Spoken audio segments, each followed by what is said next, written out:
Shalom, teman-teman yang dikasih Tuhan. Saat ini saya rindu membagikan renungan firman Tuhan untuk memberkati kita semua, diambil di dalam Pengkhotbah pasal yang ke-9 ayat 16, berkata demikian.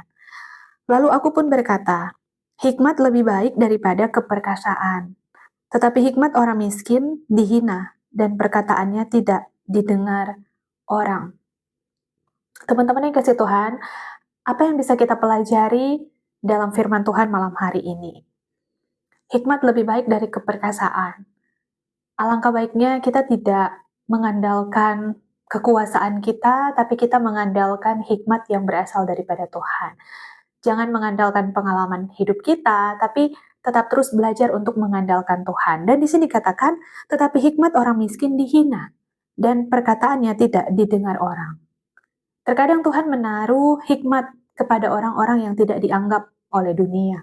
Dan ketika mereka menyampaikan hikmat yang berasal daripada Tuhan, terkadang hikmat itu tidak didengar.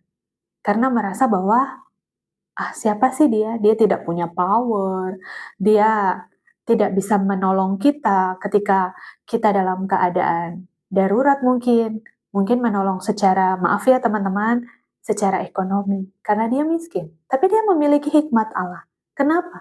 Karena biasanya orang yang hidup di dalam keterpurukan, kesesakan, hidup itu dia mendekat dan melekat dengan Tuhan. Dia mengandalkan Tuhan, bukan mengandalkan kekuasaannya, karena orang miskin tidak punya kuasa.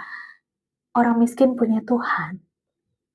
Mereka selalu mengadu setiap masalah dan pergumulan mereka pastinya kepada Tuhan. Bahkan ketika mereka sakit pun, mereka pertama-tama mengandalkan Tuhan, berdoa untuk meminta pertolongan yang berasal daripada Tuhan. Kalau orang punya uang, punya kekuasaan, ya pasti pertama-tama yang diandalkan ketika dia dalam keadaan sakit, yang dia andalkan adalah keuangannya. Mencari dokter yang terbaik, mencari dokter yang mampu menyembuhkannya.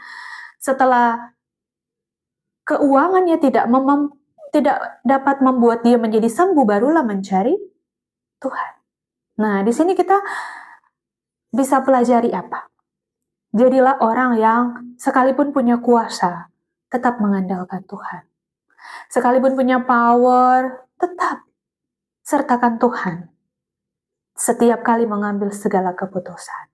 Dan kalau ada orang-orang di sekitar kita yang memberi nasihat kepada kita, dan kita berdoa kepada Tuhan, membawa itu apakah nasihat ini sesuai dengan kehendak Tuhan. Nah, orang yang punya kekuasaan itu harus memiliki hati yang rendah hati, supaya dia mau menerima setiap masukan. Tapi kalau dia merasa dia hebat, dia kuat, dia mampu, otomatis hikmat-hikmat yang Tuhan taruh kepada orang-orang yang tidak berpengaruh di mata dunia itu tidak akan didengar. Makanya dikatakan, tetapi hikmat orang miskin dihina dan perkataannya tidak didengar orang.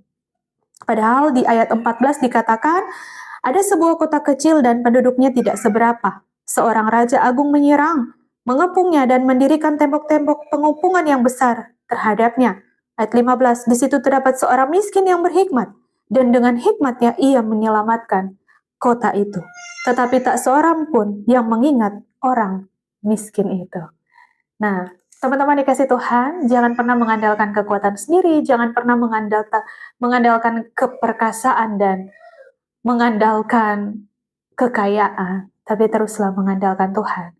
Dan hargailah orang-orang di sekitar kita, sekalipun mereka hidup di dalam kekurangan atau tidak dipandang oleh dunia. Tapi jika ada hikmat Allah yang ada di dalam diri mereka, mari kita sama-sama mendengarkan, biar nama Tuhan dipermuliakan dan kita dapat solusi dan dapat menghargai, mengasihi satu dengan yang lain. Tidak memandang bulu, tapi memandang kepada Tuhan yang adalah pencipta bagi kita semua. Karena baik kita orang kaya maupun orang miskin, kita sama di mata Tuhan.